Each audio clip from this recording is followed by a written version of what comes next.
on your word today, Panginoon. Salamat po aming Diyos sa pangalan po ni Jesus. Amen.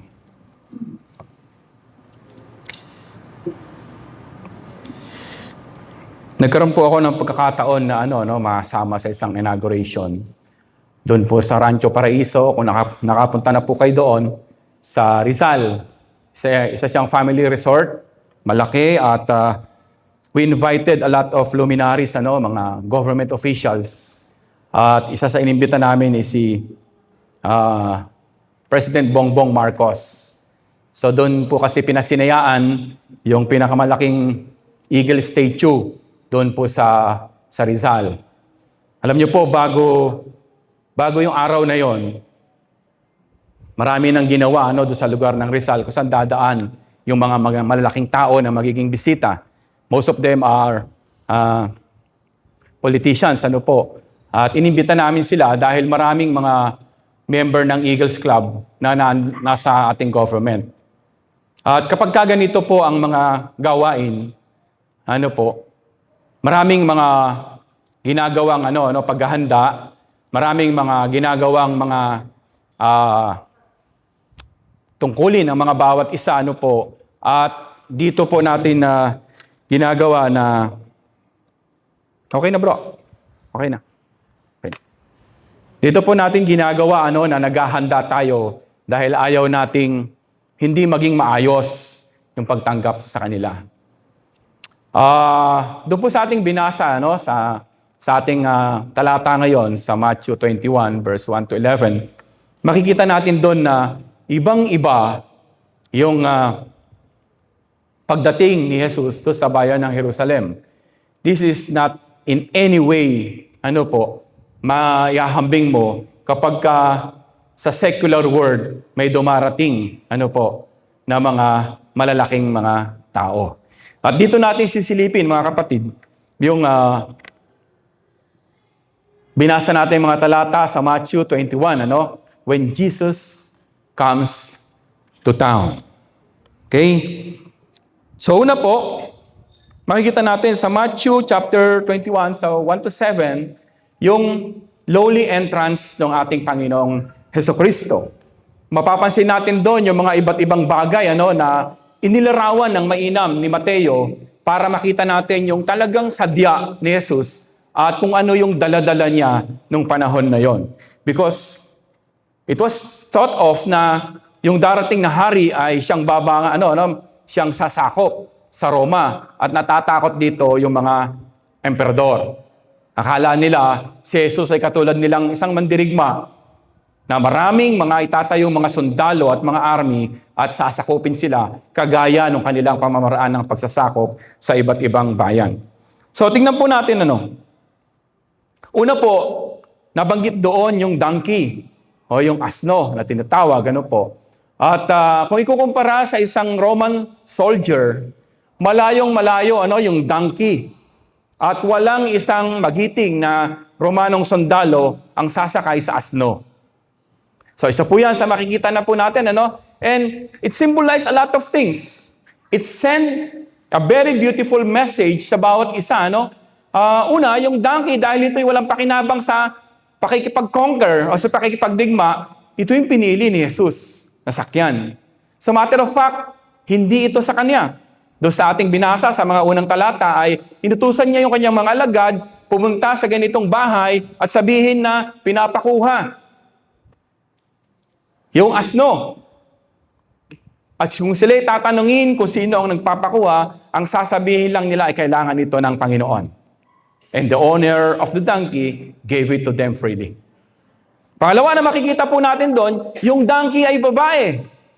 Never in a battle na ginamit ang babae sa pakikipagdigma. Lalo na kung ito ay sasakyan ng isang sundalo. So, makikita po natin ang mga bagay nito. And pangatlo, ito po kasi yung katuparan nung propesiya o nung hula na yung darating na hari ng Israel ay nakasakay sa isang asno. All of these were fulfilled during that day. We are encouraged to prepare our hearts for Jesus' arrival each day. Sa pagpunta natin sa church, pag-araw ng linggo, sa pagluhod natin, kapag meron tayong mga hinihiling sa ating Diyos, He always wanted to see our heart kneeling in His presence. Amen po ba? So hindi lamang po basta kumuha lang ng donkey o ng asno si Jesus. Ito po ay paglalarawan na ang daladala niya bilang hari o magiging hari ng bayang Israel ay kapayapaan sa lahat.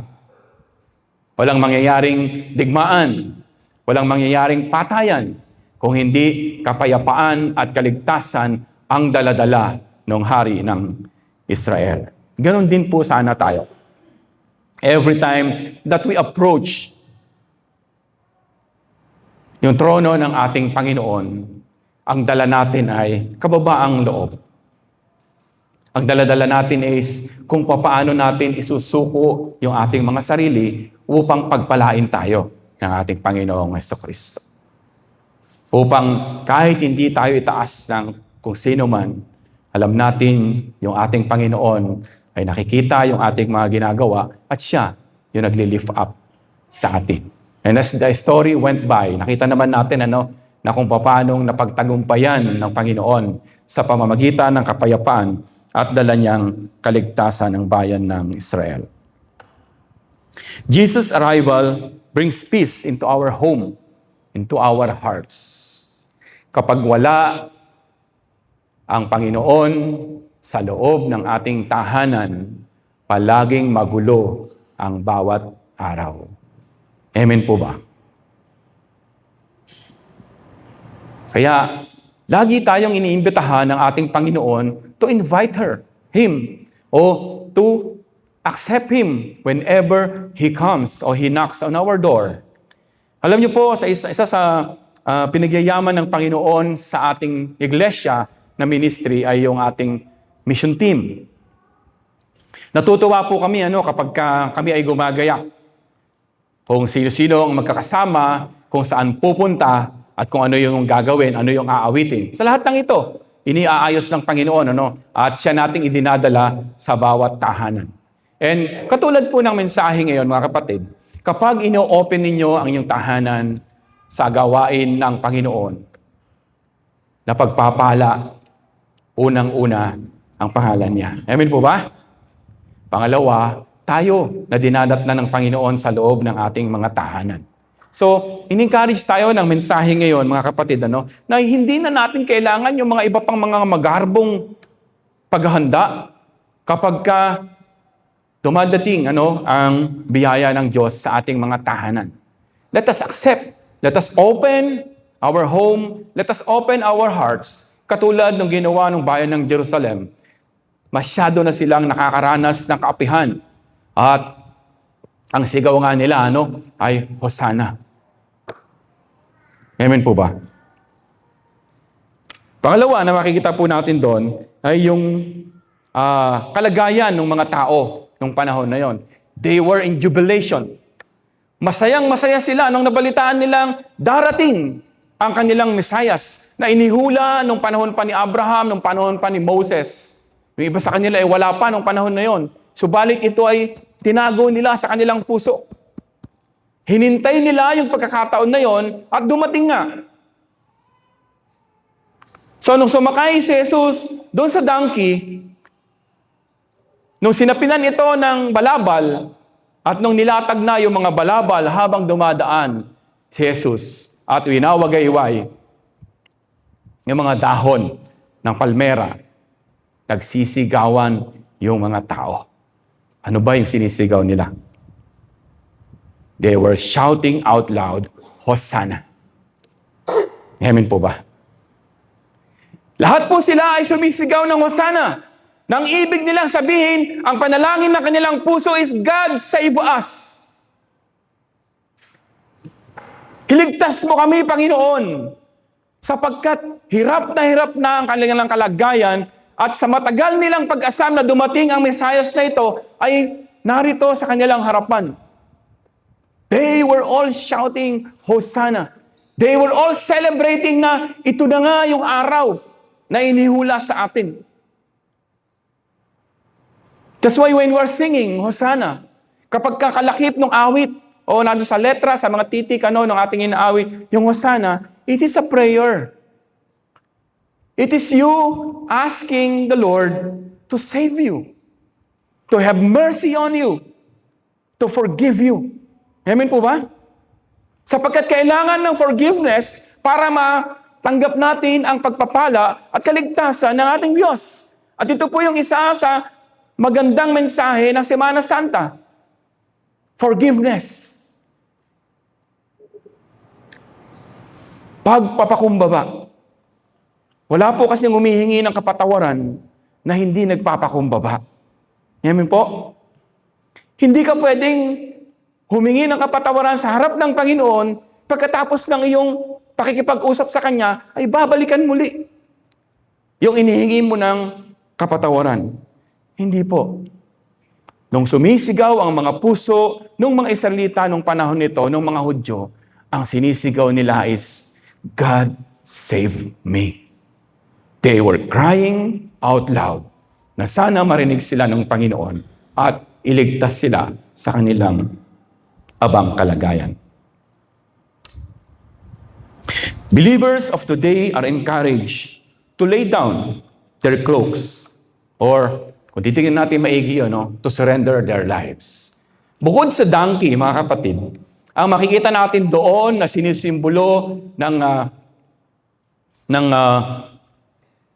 pagiging hari ng ating Panginoon ay people were encouraged to lay down their life. Buhay ng maraming mga Hudyo, yung mga aping Hudyo, yung kanilang balabal. Proteksyon nila yon kapag malamig, proteksyon nila yon sa gabi, proteksyon nila yon kapag may sunstorm. Mahalaga sa kanila yung balabal.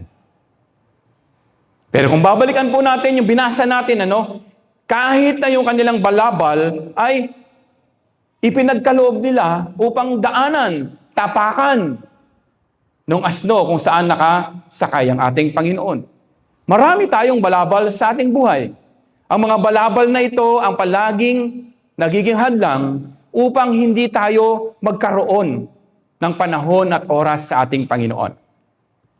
Alam natin minsan na araw na ng linggo, alam natin minsan na ito ay araw ng pagsamba, alam natin na kailangan nating manalangin, subalit minsan, dahil hindi natin mabitawan ang mga balabal na ito, hindi natin kayang isapin, para mayurakan, para madaanan, para hindi na maging pakinabang.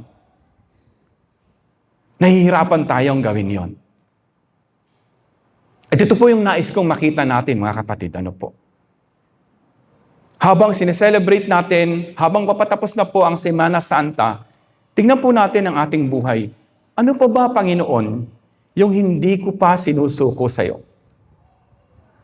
Ano po ba yung kailangan kong gawin, Panginoon, para maipakita ko sa iyo na kaya kong iwanan ang kahit anong mahalaga sa akin kung para sa iyo? Hello, mga kapatid. This is the message, kung bakit yung balabal na mahalaga do sa mga abang Hudyo ay hindi nila pinagsalang-alang, hinayaan nilang tapakan, hinayaan nilang madumihan, walang kwenta ito sa kanila nung panahon na yon, sapagkat they are pleading sa kanilang Mesaya na sila ay iligtas. When we are asking sa ating Panginoon, sometimes meron siyang hinihiling sa atin na kailangan nating isurrender. At alam niyo mga kapatid, sometimes yung bagay na ito na mahalaga sa atin, ito yung pinoproteksyonan natin at sometimes, kahit makompromise ang ating pananampalataya, wag lang nating maiwanan, wag lang nating mabitawan ang bagay na yon. Gagawin natin. And then, during Sunday, we ask the Lord for forgiveness. We tell Him, I will not do it again, Lord. Pero pag dumating ng pagkakataon, we will do the same again.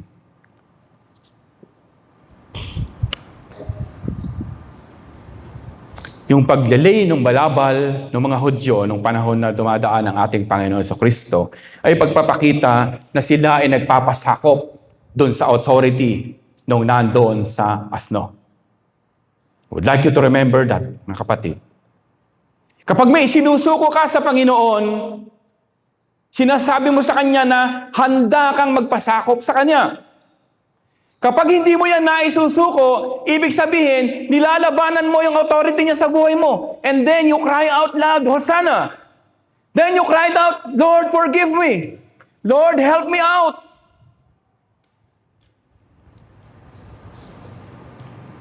Anong balabal pa ang hindi natin mahubad o may pagkaloob sa ating Panginoon?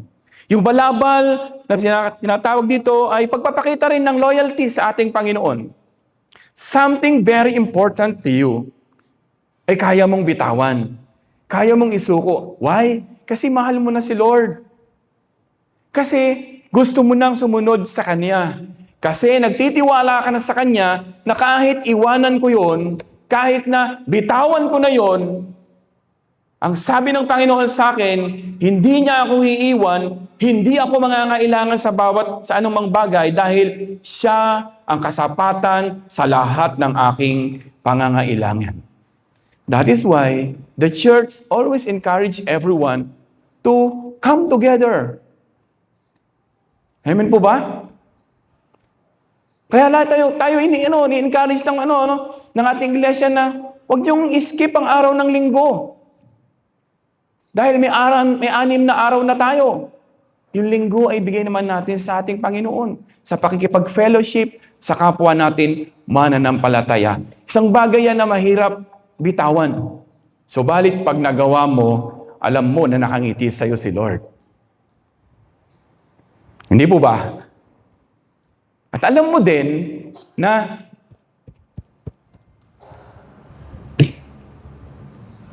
hindi mapakali ang puso mo kapag alam mong linggo at wala ka sa piling niya. Kasi pastor ganito, ganun eh. You have 6 days.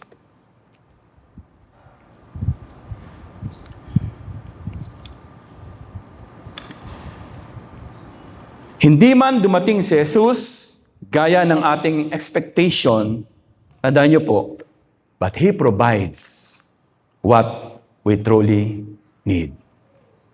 Naniniwala po ba kayo doon? Sometimes we expect so much. Nananalangin tayo ng ganito, at ang gusto natin, ganito rin ang tugon sa atin ng Panginoon. At kapag hindi ganito yung tugon sa atin ng Panginoon, minsan nananaglihi tayo. Minsan, ayaw na natin ulit lumuhod, ayaw na natin makipag-usap sa Kanya. And guess what? Kahit na ganoon ang laman ng puso mo, pansinin mo, yung pangangailangan mo ay ibinibigay pa rin niya. Kaya nga siya ay faithful. Nagkukulang ka, pero siya will remain faithful. Hindi mo ginagawa yung gusto niya, siya ay patuloy niyang gagawin kung ano yung dapat na gagawin mo. Ano yung ini-expect mo sa Panginoon mo.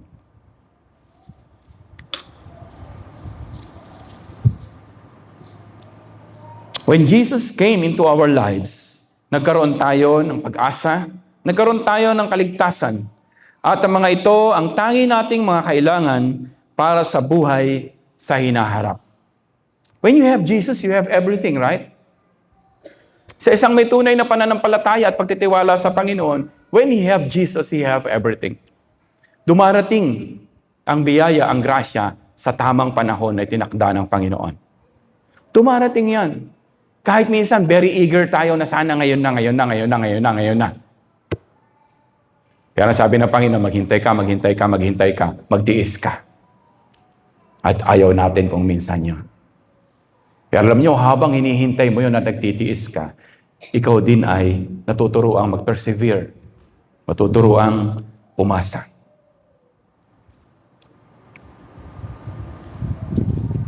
At ito lang naman ang kailangan natin sa mundong ito. Si Jesus. Jesus is all that matters. When you have Jesus, sabi ko nga po kanina, you have everything. Pangatlo po, ito yung nangyari, The city was shaken. Nung dumating si Jesus, sa verse 10, ang sabi po, nagkagulo ang bayan.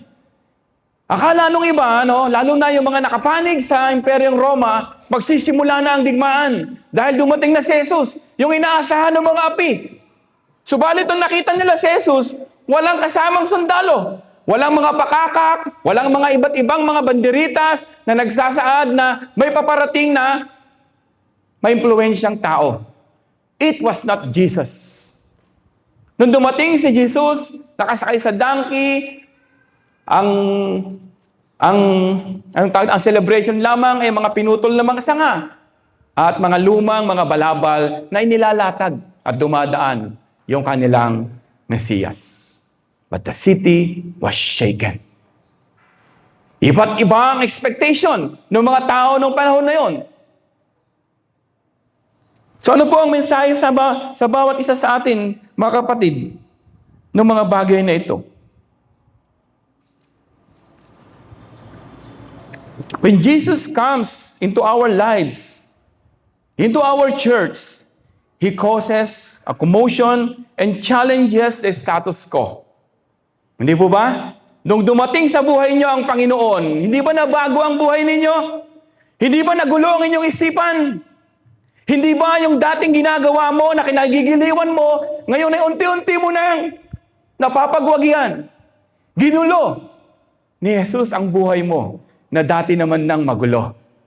At ngayon ay nilalagay niya sa mas payapa at tahimik na kalagayan. Palakpakan natin ang Panginoon. So the story of Jesus' entrance in Jerusalem ay nagpapahayag ng buhay natin na sinakop ng ating Panginoong Jesucristo. And every time we listen to Him, every time we lay down the best of ours, yung mga possession natin, yung mga kakayanan natin, kaya nating ipagkaloob bilang bahagi ng ministeryo ng Panginoon para lumago ang kanyang ministeryo, natutuwa sa iyo si Lord. Kaya kung wala kang ministry, alam na this. Hindi po ba? Alam na. Ibig sabihin, hindi pa talaga si Jesus ang nagahari sa buhay mo. May iba pang pumapasok sa buhay mo every now and then. Okay?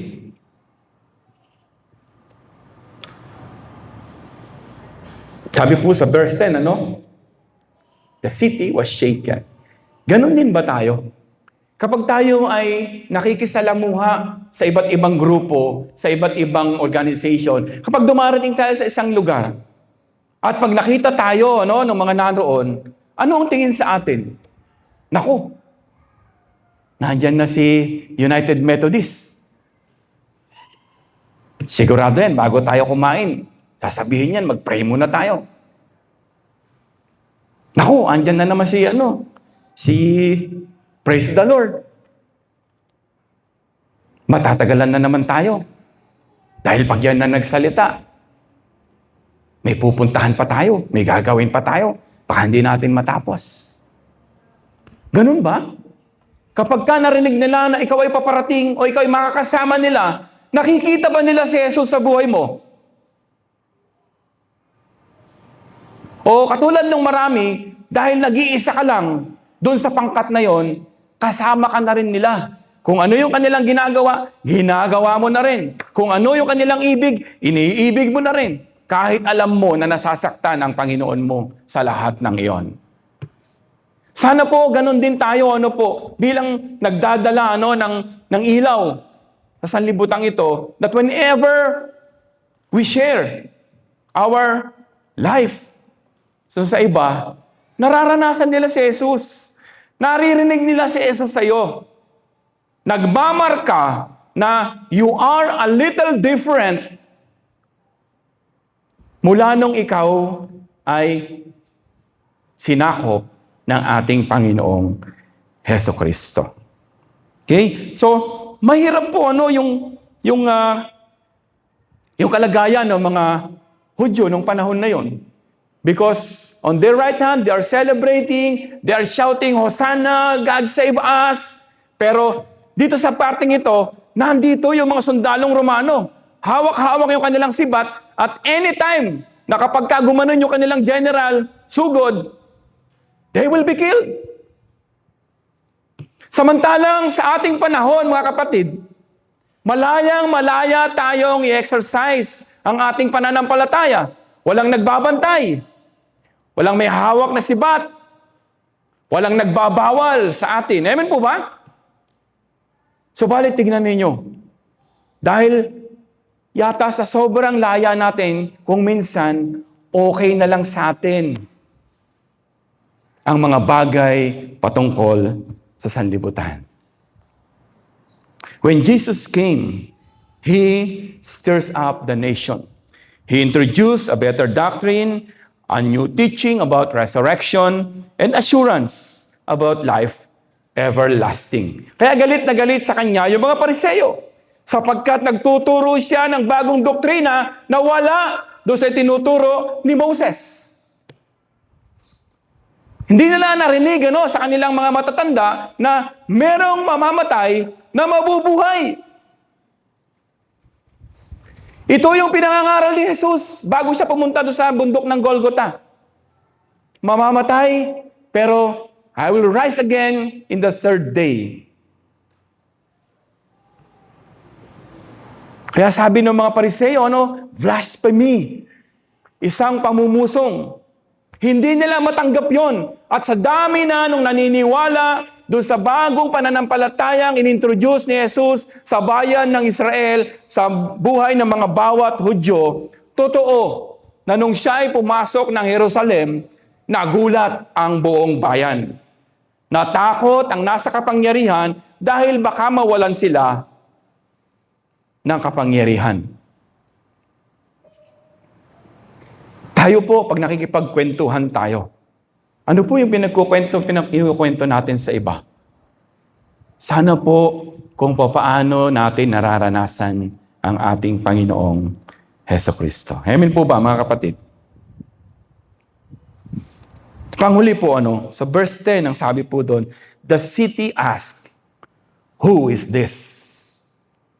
Nagtanong ang bayan, Nagtanong yung maraming tao, sino ba yan? O kapag dumarating ka, sino ka ba? Ano ba yung magiging description niya lang sa'yo, sa buhay mo? Sa bagong buhay mo na merong pananampalataya sa ating Panginoon. This is a question of a lifetime sa bawat isa sa atin. Kapag ka nagpunta ka sa isang lugar, pagka umaten ka sa pagtitipon at nandun ka na sa loob at nakita ka ng marami, paano ka nila makikilala? Yung dating kasama nila at kinagigiliwan o yung bagong ikaw na kung saan si Jesus na ang naghahari sa buhay mo.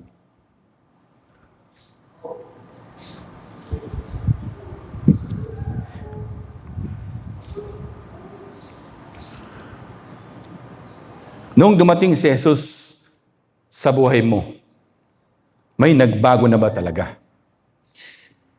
Dito po tayo magtatapos, mga kapatid. As we move forward to the end of the Lenten season, patuloy nating pag-isipan ng ating buhay at yung buhay na iniaalay sa iyo ng Panginoon. Kung tinanggap mo na talaga siya, kahit ano pa ang mangyari, susunod ka sa kanyang kalooban. Bakit po? Kasi yung authority niya sa buhay mo ay nasa iyo na. Pag sinabi niyang tumalon ka, tatalon ka. Pag sinabi niyang lumuhod ka, luluhod ka. Kung ano yung sabihin niya, gagawin natin.